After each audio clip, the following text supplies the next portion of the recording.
About a year ago, in September in New York, world leaders adopted the new 2030 Agenda for Sustainable Development, including the Sustainable Development Goals, or SDGs. And you have presented the new way of viewing this from the economic and social, ecological aspect of the SDGs, which is illustrated in this wedding cake. Mm-hmm. You argue that all the sustainable development goals are directly or indirectly connected to food.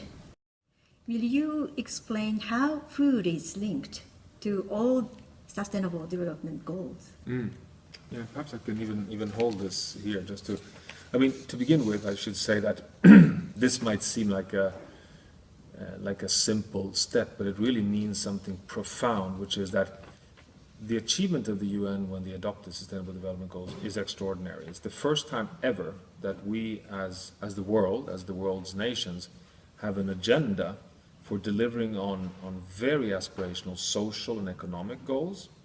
Eradicating all poverty in the world, securing healthy food for every citizen, having good education, gender, economic growth, and to do that, within a sustainable climate, sustainable oceans, without losing biodiversity, and having good fresh water.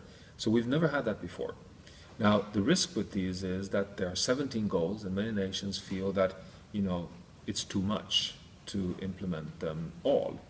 But we, from the scientific side, show clearly that the only way to succeed is if you really implement all of them as one package. Mm-hmm. Because we now need to have sustainable food production, for example. So what science shows is that we should redesign these and understand them in this way. So that's the whole point, that this is aligned with the science, showing that we put so much pressure on the planet today, we are in the Anthropocene, that we need to understand that the 4 environmental goals on freshwater, number 6, and climate, biodiversity and oceans, 13, 14, 15, are non-negotiable.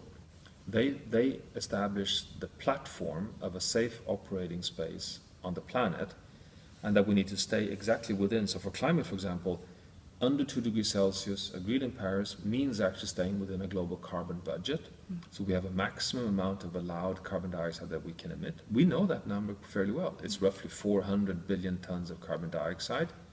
We emit 40 per year, mm-hmm. So 400 divided by 40 is equal with 10. So this boundary shows we have only 10 more years to continue as today. That's the floor. That's the floor to have a stable planet. And it's on this floor that we can stand on to deliver on the aspirational social goals, which is a prerequisite to succeed. Because if we don't have a stable floor, you cannot stand on it. Mm-hmm. And that the economy is actually a method to deliver on the social aspirational goals.